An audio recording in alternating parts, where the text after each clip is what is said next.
अस्सलाम वालेकुम। आप लोगों का वेलकम है मेरे चैनल रूहानी बात पर। कैसे हैं आप सब? आई होप आप लोग सब खैरियत से होंगे। अल्लाह ताला आप लोगों को खैरियत से ही रखे, आप लोगों की जर्नी को आसान बनाए आप लोगों के लिए, आमीन। आज हम जिस टॉपिक पर बात करने वाले हैं वो है डीएफ विद कार्मिक कनेक्शन या फिर कार्मिक रिलेशन। ठीक है, क्योंकि कार्मिक रिलेशन बहुत सारे होते हैं, सिर्फ एक हस्बैंड या वाइफ का ही कनेक्शन नहीं होता कार्मिक। डीएफ की लाइफ में कौन कौन से रिलेशन कार्मिक्स हो सकते हैं, आज वो मैं आप लोगों को बताने वाली हूँ। तो वीडियो को आप लोग इत्मीनान से और आराम से देखिएगा। लास्ट वीडियो में हमने डीएम की ट्रांसफॉर्मेशन पे हमने बात की थी कि उन लोगों की लाइफ में क्या क्या चेंजेस आती हैं। तो एक चेंजेस जो था मैं बताना भूल गई थी, मतलब ये भी इम्पॉर्टेंट ही है, तो अभी मैं इसमें इंक्लूड कर रही हूँ कि आप लोग देखेंगे कि आपके जो डीएम है वो काफ़ी ग्रो कर रहे हैं अपने कैरियर में। ठीक है, उनका जो करियर है वो बहुत मतलब अच्छा चलेगा। अगर वो किसी भी जॉब में है, किसी भी फील्ड में है, तो उनको सक्सेस मिलना शुरू हो जाती है और वो मतलब स्टेप बाय स्टेप आगे बढ़ना शुरू हो जाते हैं। तो उनको कैरियर वाइज भी सक्सेस मिलना शुरू हो जाती है उनकी लाइफ में डीएफ के आने के बाद। तो ये भी एक जो है वो मेन पॉइंट होता है। डीएम समझते नहीं है, डीएम को पता नहीं चल पाता है कि एक्चुअल में उसकी लाइफ में जो ये चेंजेस आई है वो किसके आने की वजह से आई है। वो तो यही समझेंगे कि मैंने हार्ड वर्क किया है, मैंने बहुत वो किया है, इसलिए मैं जो है सक्सेस हुआ हूँ। लेकिन कहीं ना कहीं इसमें जो है वो फेमिनाइन की जो है एनर्जी शामिल होती है और फेमिनाइन के मिलने से ही जो है उनके अंदर वो पावर आई होती है, जिसकी वजह से उन्होंने अपने जो है कैरियर में, अपने बिजनेस में, अपनी जॉब में उन्होंने सक्सेस हासिल किया होता है। ठीक है, तो अब ये तो उनकी समझ में नहीं आएगी, लेकिन आप लोग को इसलिए बताया जा रहा है ताकि आप लोग ये चीज़ देख सकें कि आपके जो डीएम है उनकी लाइफ में ये चेंजेस आई हैं आप लोगों के आने के बाद, या फिर नॉर्मल जैसा था वो पहले भी सक्सेसफुल थे और अभी भी सक्सेसफुल ही है, आप लोगों के आने के बाद कुछ नहीं हुआ। तो फिर देख लिएगा आप लोग के क्या है और क्या नहीं है। ठीक है जी, और कुछ पूछना हुआ करे तो आप लोग मुझसे कमेंट में पूछ सकते हैं। अच्छा, डीएफ जो होती हैं वो कार्मिक रिलेशन में भी होती हैं, जैसे कि मैंने आपको बताया कि डीएफ मैरिड होती हैं। जब उनकी अपने डीएम से मुलाकात होती है तो वो मैरिड भी होती हैं। बाज़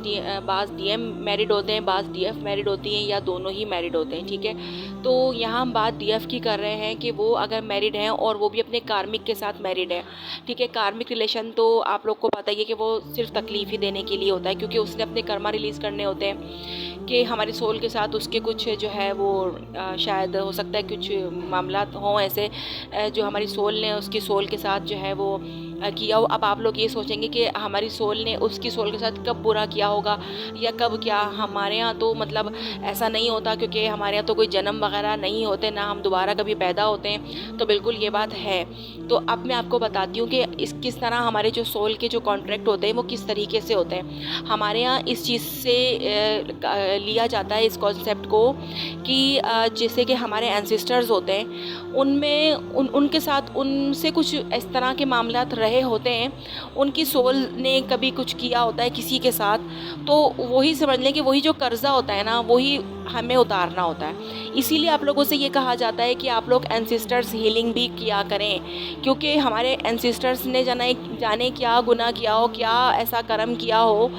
जो हमें तो पता नहीं है, क्योंकि वो बताने के लिए हमें है ही नहीं। लेकिन क्या कि अगर हम उन्हें हील करेंगे जल्दी जल्दी, उनके कर्मा अगर कुछ उनके ऊपर बाकी हैं वो हम रिलीज़ करेंगे उनके, तो हम पे से भी काफ़ी जो है वो बोझ हल्का हो जाता है। ठीक है, तो अब क्या होता है कि अब हम जैसे कि मिसाल के तौर पर आप ले लें कि हमारे किसी एंसेस्टर्स ने, जिसको हमने देखा भी नहीं, कभी जाना भी नहीं, पता नहीं बहुत दूर का जो है वो हमारा रिश्ता होगा उनसे, और उनके कोई कर्मा होंगे जो कि वो छोड़कर दुनिया में वो चले गए, तो वो क्या होते हैं कि वो कर्मा जो होते हैं वो घूम फिर कर जो है वो हम तक पहुँच ही जाते हैं और फिर वो हमें अदा करने होते हैं। तो इसीलिए जो है वो अब जब हमें इन सारी चीज़ों के बारे में पता चल जाता है, नॉलेज मिल जाती है, तो फिर हम पे ये फ़र्ज़ बनता है कि अब हम जो है वो इन कर्मा को रिलीज़ करें। ठीक है, तो अब जो हमारा कार्मिक पार्टनर हमारे साथ है, चाहे वो हमारा हस्बैंड हो, बाज़ औक़ात हमारी फैमिली भी हमारी कार्मिक होती है, जैसे कि हमारी बाज़ औक़ात मदर्स भी होती हैं, वो भी कार्मिक जो है वो रोल अदा कर देती हैं। बेशक वो हमारी माँ होती हैं, लेकिन क्या होता है कि कहीं ना कहीं ऐसा लगता है कि हमारी सोच और उनकी सोच मिल नहीं रही है, या फिर वो हमारा साथ नहीं दे रही हैं, या फिर हमारे फादर या फिर हमारे सिस्टर एंड ब्रदर, इनके अंदर कुछ ना कुछ हमारे साथ इस तरह होता है कि हम लोगों की जो है वाइब्रेशन वाइब्रेशन उनके साथ मैच नहीं करती, उनकी सोच डिफरेंट होती है, या हम जो भी मशवरा दें, हम जो भी बात करें वो उन्हें समझ में नहीं आता, यानी कि वो उसके ख़िलाफ़ बात करते हैं। ठीक है, मेन मकसद है ख़िलाफ़ जाने का, चाहे फिर हमारी मदर हो, फादर हो, ब्रदर या सिस्टर, कोई भी हमारे जो भी मतलब हमारे जो घर वाले हैं, जो भी हमारे साथ रहते हैं, भैया भाभी या जो भी मतलब XYZ, जो भी हमारी फैमिली मेम्बर्स हैं, उनमें से भी जो हमारे कार्मिक जो लोग होते हैं ना, वो हमारे जो है अगेंस्ट बात करते हैं। हमारी किसी बात को वो आगे नहीं लेकर जाते, ना ही वो जो है हमारी इस बात को सराहते हैं कि हाँ जी हमने ये सही किया या ये बात हमारी सही है। वो हमेशा उस बात में ये कहेंगे कि नहीं नहीं ये नहीं हो सकता, ये गलत है, ये बिल्कुल गलत है, आप गलत बात कर रही हो, यानी कि वो आप ही को गलत ठहरा देंगे और वो आपका साथ नहीं देंगे, चाहे वो बात आपकी सही हो लेकिन वो उन्हें गलत ही लगेगी। ठीक है, तो ये कार्मिक की पहचान होती है, क्योंकि वो आपको ट्रिगर दे रहा होता है ना, उसने आपको ट्रिगर देना होता है ताकि उससे आपको तकलीफ़ मिले। तो ठीक है, इस तरीके से हमारे ये कार्मिक रिलेशन भी होते हैं। बाज़ औक़ात हमारे फ्रेंड्स के अंदर भी कार्मिक होते हैं। अगर हमारा कर्मा थोड़ा हल्का फुल्का सा होता है तो हमें फ्रेंड्स के ज़रिए जो है वो हमें कोई ऐसा फ्रेंड मिल जाता है कि जो हमें धोखा देता है, या जिससे हमें जो है बड़ा हम जिस पे भरोसा करते हैं वो हमारा भरोसा तोड़ देता है, यानी कि हमने उसको दोस्त समझ के अपना कुछ राज बताया है, कोई बात बताई है, कुछ कहा है, और उसने जो है वो हमारा क्या किया कि भरोसा तोड़ दिया, उसने वो राज फाश कर दिया, उसने हमारे मतलब हमारे भरोसे को तोड़ दिया और जो है हमारी फैमिली में बता दिया, या फिर हमारे और मज़ीद दोस्तों में वो बात फैला दी। तो इस तरीके से भी क्या होता है कि वो हमें ट्रिगर कर देता है। ठीक है, ये तो हो गई फ्रेंड की बात। अब ये उन लोगों को मिलता है कर्मा जिनके थोड़े से हल्के फुल्के इस तरीके के कर्मास होते हैं, लेकिन जिनको डेली के जो है ना कर्मा फेस करने होते हैं, डेली के जो है ट्रिगर हासिल करने होते हैं, तो उनको जो है उनकी फैमिली के अंदर जो है वो कार्मिक दिए जाते हैं ताकि वो अपने उन कार्मिक के साथ दिन रात रहें और जो है उनके साथ मिलने वाले अपने ट्रिगर को जो है उसको हील करें। ठीक है, तो इस तरह अगर हमारे हस्बैंड हैं वो कार्मिक हैं तो वो हमें ट्रिगर करेंगे, ज़ाहिर सी बात है। तो अब हमें क्या करना है, बेसिकली हमें उनके ट्रिगर को समझ लेना है, हमें समझ जाना है अगर वो हमारे साथ जैसा भी बिहेवियर कर रहे हैं, अब हमें पता है कि ये हमारे हैं तो कार्मिक ना, तो अब क्या है कि हस्बैंड भी हैं, तो बस आपने क्या करना होता है, आपने मज़ीद कर्मा को बढ़ाना नहीं होता। आप लोगों ने मज़ीद उनको जो है वो मतलब उल्टा सीधा बोल के या बुरा भला बोल के या उनके साथ मज़ीद झगड़े को बढ़ा कर या उनसे जो है उनके ख़िलाफ़ बात करके मज़ीद उस कर्मा को जो है वो बढ़ाना नहीं होता। आप लोगों ने क्या करना होता है कि बस ठीक है, उन्होंने बोल दिया, आपने सुन लिया, आपने यहाँ से सुन के यहाँ से निकाल लिया। अच्छा, ये स्ट्रेंथ भी आपको ना इनर वर्क से मिलती है, क्योंकि ये स्ट्रेंथ आपको जब तक नहीं मिलेगी, जब तक आप इनर वर्क में नहीं आएंगे, जब तक आपकी अल्लाह ताला के साथ जो है वो बॉन्डिंग नहीं बनेगी ना, तब तक आपके अंदर ये सब्र, ये बर्दाश्त नहीं आएगा। ठीक है, ये सारा कुछ सब्र और बर्दाश्त से होता है। अगर हम किसी का कर्मा, अगर हम किसी का जो है ट्रिगर बर्दाश्त करें तो ये स्ट्रेंथ हमें मिलती अल्लाह ताला से है, और अल्लाह ताला हमें ये स्ट्रेंथ तब देते हैं जब हम अल्लाह ताला के करीब हो जाते हैं। तो इसीलिए कहा जाता है कि आप मेन जो चीज़ हमारी जो जर्नी के अंदर होती है वो इनर वर्क होता है, और इनर वर्क पे हमें ज़्यादा फोकस करना है। सबसे पहले नंबर पर आता ही हमारा इनर वर्क है, क्योंकि उसी के साथ जुड़ी हुई हैं सारी चीज़ें। बगैर इनर वर्क के आप लोग आगे की चीज़ों को नहीं सॉल्व कर सकते, नहीं हील कर सकते ख़ुद को भी। ठीक है, इनर वर्क जो होता है इसीलिए हमें बार बार बोला जाता है कि ये करा जाए, क्योंकि इसके बगैर हमारी जर्नी जो है वो समझ लें अधूरी है, और हम उस जर्नी को कभी भी कंप्लीट नहीं कर सकते विदाउट इनर वर्क। ठीक है, तो ये जो सब कुछ बर्दाश्त करने की और सहने की जो हिम्मत आती है ना आप लोगों में, वो सब इनर वर्क से ही आएगी कि आप अपने हस्बैंड के या अपनी कार्मिक फैमिली की जो ट्रिगर है वो आप बर्दाश्त करें। और जब आप इतने मजबूत हो जाते हैं ना कि आपके ऊपर आपके हस्बैंड का, आपकी फैमिली का ट्रिगर आपके ऊपर काम ही नहीं करता, यानी कि वो जो भी बोल रहे हैं आपको कोई फ़र्क नहीं पड़ता, आप खुश रहते हैं, आप अपने आप को तकलीफ़ नहीं दे रहे, आप अंदर से जल नहीं रहे,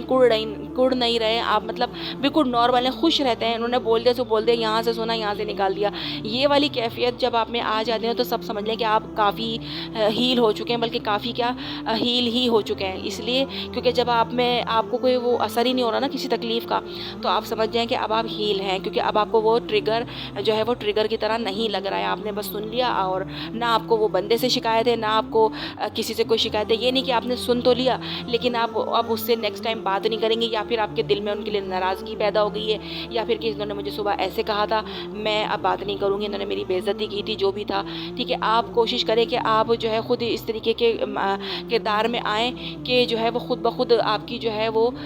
आपके मामलात उनके साथ अच्छे होने लगें। ठीक है, क्योंकि यहाँ जब आप अपने कर्मा रिलीज़ करने लगेंगी ना, जब आपके कर्मा हील होने लगेंगे, तो ख़ुद ब खुद आपका जो कार्मिक हस्बैंड या आपकी कार्मिक फैमिली भी है ना, वो ख़ुद भी आपके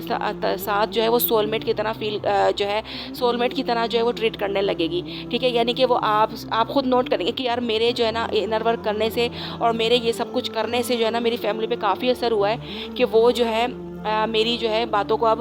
जिस तरह पहले इग्नोर करते थे वो अब नहीं कर रहे हैं, और हस्बैंड भी जो है वो भी ठीक होना शुरू हो जाते हैं और आपकी तरफ अट्रैक्ट होना शुरू हो जाते हैं, ठीक है। तो आपने जो है ना वो अपने आप को अट्रैक्टिव इसी तरह बनाना है कि आपने जो है वो उन्होंने जो कह दिया बस आपने सुन लिया, और नेक्स्ट टाइम आप लोग ऐसे हो गई जैसे कि कोई बात ही नहीं हुई थी, कुछ हुआ ही नहीं था, ठीक है। ये उन लोगों के लिए भी बात है, उन डीएफ्स के लिए भी जो मैरिड हैं जिनके हस्बैंड कार्मिक है, और ये उन डीएफ्स के लिए भी है जिनकी फैमिली कार्मिक है, यानी कि उनके सिस्टर ब्रदर, उनकी मदर फादर जो भी, ठीक है। तो उन लोगों के साथ भी आप लोगों ने ऐसा ही ट्रीट करना है। बस वो जब भी कोई कड़वी बात कहें, कुछ भी कहें, आपने अपने अंदर से अपने आप को रिलैक्स ही फील कराना है, और बस दिल में ये कह देना है कि यार इनके साथ मेरा कर्मा है, वो बस ये रिलीज़ कर रही हैं तो कोई बात नहीं, करने दो, इट्स ओके। और आपने जो है बस उनकी बात सुन लेनी है, और सुनने के बाद जो है आपने जो है वो कामों में लग जाना है, और कोशिश करनी कि वो जो शिकायत आपसे कर रही हैं वो शिकायत आप उनकी दूर करने की कोशिश भी करें, ठीक है। तो इस तरह क्या होगा कि वो खुद ब खुद आप लोगों से जो है ठीक होना शुरू होंगे और आपकी बातों को भी समझने की कोशिश करेंगे, और यहाँ फिर आप लोगों के कर्मा आहिस्ता आहिस्ता रिलीज़ होना शुरू होंगे। तो आप लोगों की ट्विन जर्नी भी आसान बनेगी, और आपका जो है वो डीएम जो है वो आप लोगों की तरफ अट्रैक्ट होने लगेगा, क्योंकि जब तक कि बीच में इतने सारे कार्मिक कनेक्शंस मौजूद होते हैं ना, और ये कार्मिक कर्मा इतने सारे हमारे पड़े होते हैं बीच में, तो हमारे डीएम को रास्ता नहीं मिलता है हमारे पास आने का।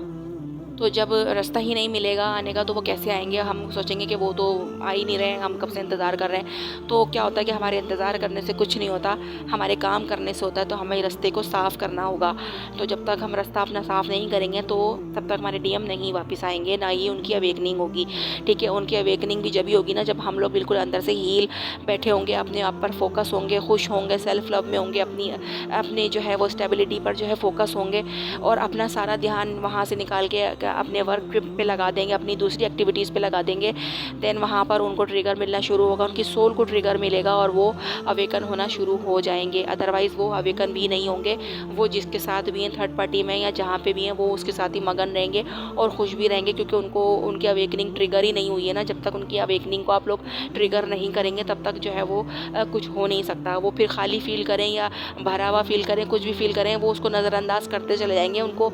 आगे की सच्चाइयाँ नहीं पता चल सकेंगी। वो बस अगर उनको खाली खाली फील होगा भी ना कि अपने डीएफ के बगैर, तो वो उसको नज़रअंदाज करके आगे बढ़ जाएंगे कि नहीं मैं ही गलत हूँ, मैं ही गलत सोच रहा हूँ, ऐसा नहीं मुझे सोचना चाहिए, नहीं मुझे जो है वो कुछ और करना चाहिए। यानी कि वो उनका जो सोच होगी ना, उनका जो नज़रिया होगा वो कहीं और चला जाएगा बजाय अपने डीएफ की तरफ आने के। तो आप लोग को मेरी बात समझ में आ रही है? अगर आई हो तो कमेंट में ज़रूर बताइएगा, ताकि मुझे पता चल सके कि मैंने कितना समझाने की मतलब कोशिश की है, तो आप लोगों को वो समझ में आया या नहीं। तो ठीक है जी, अब इजाज़त दीजिए, अल्लाह हाफ़िज़।